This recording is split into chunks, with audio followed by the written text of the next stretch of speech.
ተዋናይም ማዘጋጅም ተፈራ ወርቁ የፍርዬን የህይወት ታሪክ ያነብልናል።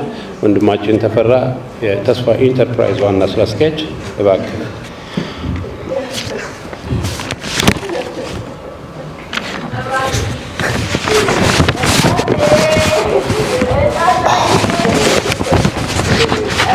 የአርቲስት ፍሬሕይወት ባህሩ አጭር የህይወት ታሪክ።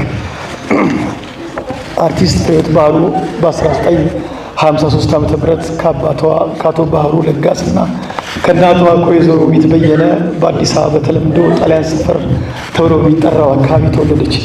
እድሜዋ ለትምህርት ሲደርስም በአጋዚያንና በአረበኞች ትምህርት ቤት ተምራለች። አርቲስት ፍሬሕይወት ባህሩ ገና በልጅነት በኪነ ጥበብ ባላት ፍቅር በ1969 ዓ.ም በ16 ዓመቷ በሀገር ፍቅር ቲያትር ቤት በዘመናዊ ሙዚቃ ክፍል በተወዛዋዥነት ለ3 ዓመት በኮንትራት በመቀጠር ለኪነ ጥበብ ስራዋ ሀብላ ጀምራለች። አርቲስት ፍሬሕይወት ባህሩ ተፈጥሮ በለገሰቻት ተጫዋችነትና የትወና ክህሎቷን በማሳደግ በዘመናዊ ተወዛዋዥነት በተደራራቢ የተለያዩ ሙዚቃ ድራማዎች ላይ ትወናዋን በማሳየቷ አድናቆትን አግኝታለች። የሀገር ፍቅር ቲያትር ቤት ኃላፊዎች ያላትን የትወና ብቃት በማየት በ1986 ዓ.ም የዘመናዊ ሙዚቃን በመተው በቲያትር ተዋናይነት ብቻ እንድትሰራ ተደርጓል። ከዚህ ጊዜ ጀምሮ በተለያዩ ቲያትሮች ላይ በተዋናይነትና በአስተባባሪነት ሰርታለች። አርቲስት ፍሬሕይወት ባህሩ ከሰራቻቸው የመድረክና ሙዚቃዊ ድራማዎች መካከል ቀዩ ማጭድ፣ የቀለጠው መንደር፣ ጠይቅ፣ የላስቲክ ህንፃ፣ ፎርፌ፣ ፊደል ቤት፣ ፍርስራሽ እውነቶች፣ የአሞሌ ፍቅር፣ ረመጥና ነቃሽ፣ ሌሎችም በርካታ ቲያትሮችን በብቃት ተጫውታለች። ሰማይ አይን፣ ባተሌ፣ የኪራይ ሚስት በመሳሰሉ ድራማዎች ላይ ደግሞ በአስተባባሪነት ሰርታለች። እንዲሁም ዱባና አቦ፣ ማዕዶት፣ ጉራማይሌ፣ ሰካራሙ ፖስታ በመሳሰሉት ፊልሞች ላይ በቴሌቪዥን በሬዲዮ ድራማዎች የሙዚቃ ክሊፖችና ማስታወቂያዎችን በትወና ተሳትፋለች። አርቲስት ፍሬሕይወት ባህሩ በጡረታ ላይም ሆና ከምትወደው የጥበብ ስራዋ አልተራራቀችም። ከተለያዩ መንግስታዊና መንግስታዊ ያልሆኑ ተቋማት ጋር ሙያ አገልግሎትን ቁጥራቸው በዛ አካባቢ ፊልም ፕሮዳክሽኖችና ከቴሌቪዥን ጣቢያዎች ጋር የመደበኛ የባህል ፕሮግራሞችን በማቅረብ ተወዳጅነትን አትርፋለች። አርቲስት ፍሬሕይወት ባህሩ በተለይም ከተስፋ የኪነ ጥበብ ኢንተርፕራይዝ ጋር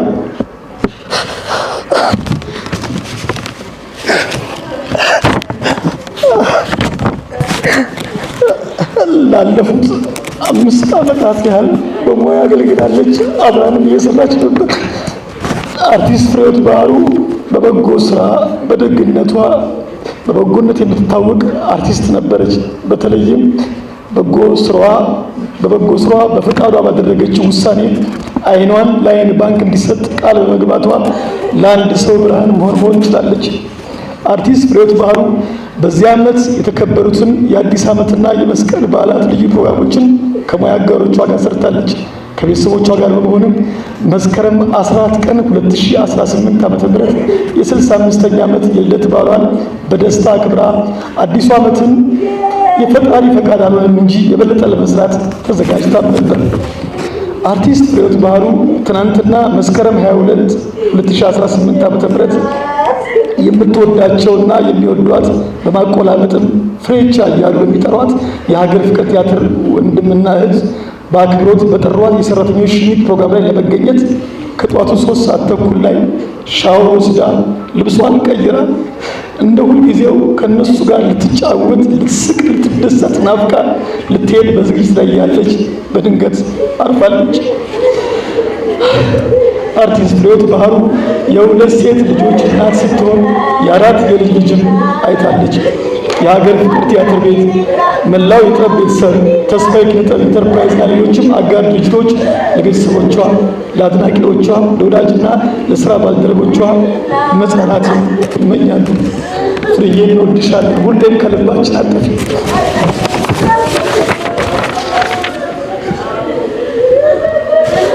በጭብጨባ እንሸኛታለን። ፍሬዬ ጠቢብ ነች፣ አያሻትም እንባ። በምስሷ ቅበሯት፣ ሸኟት።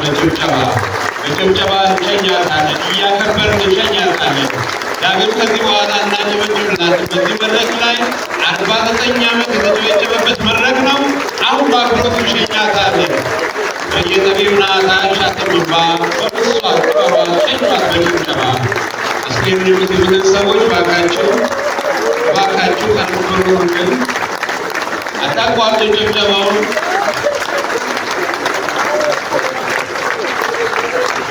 አታቋርጡ።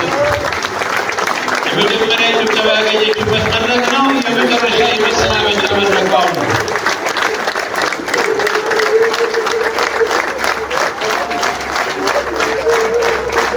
ለጠቢብ ሰው የሚገባውን ክብር እንሰጣለን። ጅማሬው በጭብጨባ ነው፣ ሽኝቱም በጭብጨባ ነው። ጠቢብ ሰው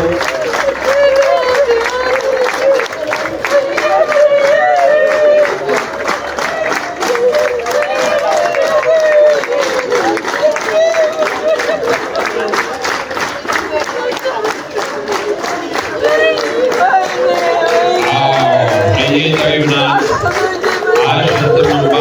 በምሷ ቅበሯት፣ ሸኟት በጭብጨባ እያልን እያጨበጨብን እንሸኛታለን።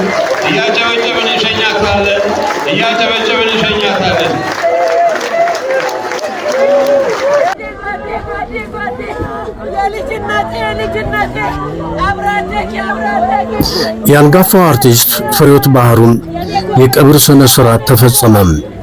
ጤና ይስጥልን፣ እንደምንላችኋል። ነፍሷን በጸደ ገነት ያኖርልን። አርቲስት ፍሬሕይወት ባህሩን ከአባቷም ከአቶ ባህሩ ለጋስና ከእናቷም ከወይዘሮ ውቢት በየነ በ1951 ዓ.ም የተወለደች ሲሆን በተለምዶም ጣሊያን ሰፈር ከሚባለው ቦታ ነው ያደገችው። ፍሬሕይወት በአጋዚያንና በአርበኞች ትምህርት ቤት የተማረች ሲሆን ገና በልጅነቷም የኪነ ጥበብ ፍቅር ነበራት። አርቲስቷም በአገር ፍቅር ቲያትር ቤት በ1969 ዓ.ም በውዝዋዜና ዳንስ ከተቀጠሩትና ችሎታቸውን በመድረክ ካሳዩት ከያንያን መካከል አንዱ የነበረች ስትሆን ጎበዝም አክሮባቲስት እንደነበረች ነው የተገለጸው። ከዚያም ወደ ቲያትር ተቀላቅላ በርካታ ቲያትሮችን በመሪ ተዋናይነትን ተጫውታለች። ከሰራቻቸው ቲያትሮች መካከል ታጋይ ሲፋለም፣ የፊት ዕድል፣ ረመጥ፣ ነቃሽ፣ ፎርፌ፣ የቀለጠው መንደር፣ የፕላስቲክ ሕንጻና ቀዩ ማጭድ የተሰኙት ይገኙበታል። በተለይ የቀለጠው መንደር ቲያትር ላይ ልዩ ክህሎቷን ማሳየት ችላለች። በተፈራ ወርቁ በሚመራው ተስፋ ኢንተርፕራይዝ ውስጥ በሙያዋ ያገለገለችው ፍሬህይወት ባህሩ በሁለገብነቷም ብዙዎች አድናቆት ይቸሯታል። ከተሳተፉባቸው የፊልም ስራዎቿን በከፊል መፈንቅለ ሴቶች፣ ጉራማይሌም፣ እጅጋየውና እያንጓለለ የሚሉት ይጠቀሳሉ። በአጠቃላይ በጥበቡም ዓለም 48 ዓመት የቆየ ሲሆን አርቲስት ፍሬህይወት ሁለገብ መሆኗ ይነገራል። አርቲስቷም በአንድ ወቅት በቴሌቪዥን ጥበብ በፋና ሳምንታዊ የመዝናኛ ፕሮግራም ላይ በተጋበዘችበት ወቅት ጋዜጠኛው ሁለገብ አርቲስት መሆኗን የሰራችውን ስራዎች እየዘረዘረ ካቀረበ በኋላ በየትኛው ዘርፍ ብትጠራ እንደምትወድ ሲጠይቃት ሁሉን በአንድ መባል ነበረብኝ ብለዋለች። የዛሬ 37 ዓመት ከሀገር ፍቅር ባልደረባ ከሆነም ከአቶ አሰፋ በቀለ ጋር ጋብቻ መስርታም ሁለት ልጆችን የወለደች ሲሆን 4 የልጅ ልጆችንም አፍርታለች። አርቲስት ፍሬህይወት ባህሩ መኖሪያ ቤቷም አውሊያ ትምህርት ቤት አካባቢ ሐምሌ 19 ሆቴል አካባቢ መሆኑ ይታወቃል። አርቲስት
Abra